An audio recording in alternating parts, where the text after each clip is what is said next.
this week, our top 5 iconic cars in hard. Now, I think Joe came up with this one, and there's a lot more than you think. There's a lot of iconic cars, and of course, you're going to see one that's right there on the screen, which is kind of cut off because there should have been Joe down there, so it would have fit right. But Joe, we should have had 3 people, so that's why it's cut off on the front. It happens. So our top 5 iconic cars. So I'll throw one out there. So my number 5 is the Hemi Cuda from Phantasm. Oh, look at that. Love that car. Right off the bat. That's right. Thank you. Good night. Yeah, the black car. That was Jody's car. And it plays a great scene too. Remember when he's under there working on it, and the little friggin' Ewok thing was shaking it because it was going to fall on top of him. So yeah, that's my car. Nice. And you know what? I wanted to think my number 5. I should know the name of it, and I'm sorry I don't. But it's the Green Goblin semi truck in Maximum Overdrive. I love that thing. I thought of that one too. Yeah, I was like, oh yeah, I should put that up. But the other ones, I couldn't fit it in there.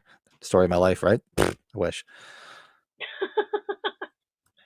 That's a great one. And that was just on. Everybody knows all I ever watch is Pluto TV. I like it. It was just on Pluto the other night. I actually caught the tail end of it. I should have wrote it down. I forgot to write it down. Yeah. Yeah. So my number 5 was the Hemi Cuda, and yours is for Maximum Overdrive. So my number 4, you got to have the freaking Ford van from the original Texas Chainsaw Massacre. Oh, there you go. I mean, come on. With Franklin in there and the crazy guy freaking slicing his hand and taking pictures and lighting the fucking picture up. I mean, I wonder where I know they have a replica of it at the gas station. I don't believe it's the original. I could be wrong. I wish this is where Joe would come in because he stayed there. Didn't Joe tell us it wasn't? I thought he said it wasn't. Yeah, I don't think it is the original. I thought when he was there, he said it wasn't. Just jumping in chat, see. Hey, Rob, I don't know if it's seen Stefan in a bit, like a week or 2. Oh yeah, Stefan. Well, he was here last week, I think. Was he last week? Yeah, he might. I don't remember. Travis says, I remember asking you guys who would make the Man in Black instead of Win after watching Age 4. I realized Dr. Hoffman would have been. I thought it was kind of clever to go back to the OG and bring Dr. Win in there, but who would have been a better choice to be the Man in Black would be The twin brother thing wouldn't have really worked as well either, though, Yeah, I'm glad they didn't go that route. I don't know. I mean, I don't know. I'd have to think about that one. There's not so many characters, so Wind was obviously the main one, right? Like, who else could you really pick? Yeah, it was actually I thought it was clever when it was him. That they went back to Dr. Wynn, and it's just, and obviously they didn't have was it Robert Phelan was the original Dr. Wynn from the original? Yeah. So obviously they didn't reach out to him because I don't think he even acts. Well, he didn't act back then. You got to figure it was 1995. I don't know what his story is, but he's still alive. As far as I know, he's still alive. Still alive. Yeah, and I don't think he's ever done a convention. Has he ever been to the ones out in Pasadena? No. Yeah. I've been surprised I haven't pulled him out of the woodwork. But that's mine. That's my number 4. The van. These guys, you can't find some of these people too. They're kind of. They're off the map. Yeah. Off the map. Yeah. What do we got here? I'm gonna go with the Chevy Nova from Deathproof. You seen Deathproof? Oh, nice. Kurt Russell, the Chevy Nova. Ooh, awesome stuff. I haven't watched that in a bit. It's time to watch that again because you just remember how he's terrorizing the girls, right? And then he's trying to apologize to them when they got the upper hand. I'm sorry. Kurt Russell, you gotta love him. Yeah, mine might be a little bit predictable, but of course I had it included on here, number 3, for various reasons. The Monte Carlo, Annie's Monte Carlo from H1. Oh, there you go. Who the guy that has, for those that don't know, if you ever go see the original, who the guy that found the original station wagon, that's his car he's on the hunt for right now. That's what he told me when I met him. And he had a line, I think he said he had a line on it, but I don't know if he's gotten it yet or not. Maybe he did and he's restoring it, but that's what he was looking for. you imagine if Reverend Jackson Sales was the Man in Black? Well, Frank threw a good one out there. What if it was Charlie Charlie Bowles? Bull. Old Oh, Charlie Mr. Bowles. Hacksaw went out to get a hacksaw. Yeah. Yeah, that was my number 5, the Hemi Cuda from Phantasm. Love that car. Yeah. That's a good one. Jeepers Creepers truck is good too. Yeah, absolutely. Yeah, I'm gonna say you might not say it's horror, but it's in the horror realms. But I'm putting the Ecto One down from Ghostbusters, baby. I th- I know. I thought of that too. I was like, oh, she should put it on there. But I'm like, that's such a gray area with horror. But I'm like, you can consider that horror comedy. It's horror comedy. Come on, Absolutely. So there's no doubt about it. That's number Ecto 3. one for me. So number 2 for me, of course, I'm sure it's going to make your list. Everybody's going to have it. 57 Plymouth Fury. You got to have Christine on there. Yeah, absolutely. You got to have Christine. I mean, that was such a great choice for that car because if you look at 50s cars, the way they flared, the way they were designed, it was so cool. And they could be so creepy too because it looks creepy. It's a menacing looking car. It looks mean. It's not like the cars of today that are all sleek and aerodynamic and everything. It looked mean. So great. And going back to the guy that owns the freaking station wagon, he owns one of the Christine cars too. Damn. Yeah, because he had it right when I saw the station wagon at the convention. What the fuck was that? In Allentown, I think it was in Allentown. If I remember correctly, that's where the station wagon was, and right next to it, he had one of the Christine cars, and that's when I was talking to him. And that's when he said he had a line, or he's been looking for it, and he had a possible lead for the actual Monte Carlo that Annie was driving.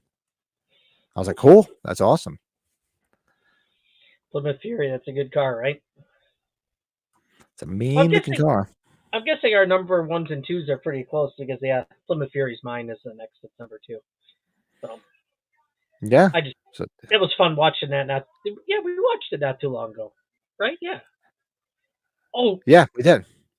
Christine ran me over at Flashback Weekend last month. Oh, look at this. He's waiting for the ecto cooler. he's had it too. Him and I were messaging earlier. He's actually had it before. That's a good one, Travis. The car, the convertible at the end of the Elm Street film. I don't even know. I have to go back and Oh, see where what the kind of top car it was. becomes the red and green. Yeah. Yeah, I think that's a good call. Think of that one. Travis, Dr. Hey, Hoffman Pat, was the interesting moment when he tells them to drive safely, but was staring at Michael through the window and walking away. what's the most iconic car in a True. horror film for you? Christine, the Plymouth Fury, number 1. Okay. See? Was that Mom? No, that's my sister. Oh, it's your The whole sister. Oh, your band. sister's there too. I Yeah, was gonna she's say if your helping. mom, I was like, I want to shake your mom's hand if she knew if she knew Christine. My mother wouldn't know it. No, she probably would. She hasn't seen it in a long time. My dad had that movie. We had a CED of that movie. Oh, that's right. Which You I guys had still have. CDs. Well, you see That's my right. dad's laser discs back here? Those are all his laser discs. Oh, He's got nice. them That's right. all. Yeah, it's all. Yes. Okay. Yeah, I will. Okay. I'm gonna Yeah, go we're not gonna watch be too my. much longer. You got to go take her. Go do your thing. Yeah. No, she's good right now. Okay, she's right here. Okay. So yeah, Yeah. We're not, we did you have your number 1? no, my number 1. Let's see if it's your number 1. My number 1 is, of course, the station It's right wagon there in from the bottom Halloween. right corner. The bottom right Yeah, corner. that gives it away, man. And when that guy found that, I was like, holy shit! I got to go see that. That's awesome as hell. So yeah, I had to go. I had to go number 1 because for so various reasons. The same thing with with the Monte Carlo because I've told everybody my profess my love. I actually put it in one of the videos for the band Blue Oyster Cult because I discovered it through Halloween. The whole scene where they're driving in Monte Carlo and you hear it in the background. I did a deep dive, and there's the station wagon. So those two cars are like iconic as hell. Like I would love to just find an old station wagon like this and just do it up like the original one. Obviously, it wouldn't be the original one because this guy owns it, but that'd be just cool as hell to have. Yeah. It's since it's an older car too. Did you look? You just saw from a distance, right? No, I was right up. He let me go look at it. And I was right up to it, and he was cool. The only thing I didn't do was the photo op at Nick Castle because I was there in the morning, and I would have had to wait around for like 7-8 hours, and I'm like, I'm not staying here for 7 or 8 hours. It just when you open that door because it's the way the cars were back then, just that whole steel noise. Oh, my father had a station wagon like this. My father had a 78. He had a 76 Ford wagon. Then he got another one. He got one like that looked like the one after that one was a Country Squire. So it looked like the family truckster. It had the wood grain on the side and everything, and the lights that would open up like eyes and then cover the headlights. But yeah, it was the family truckster. Back when everything was bench seats, right? Remember, everything was. It was all bench seats. Yeah. Seatbelts. What were those? Seatbelts. What the hell are those things?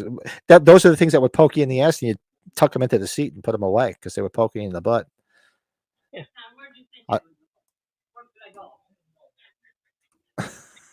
What's that? My parents.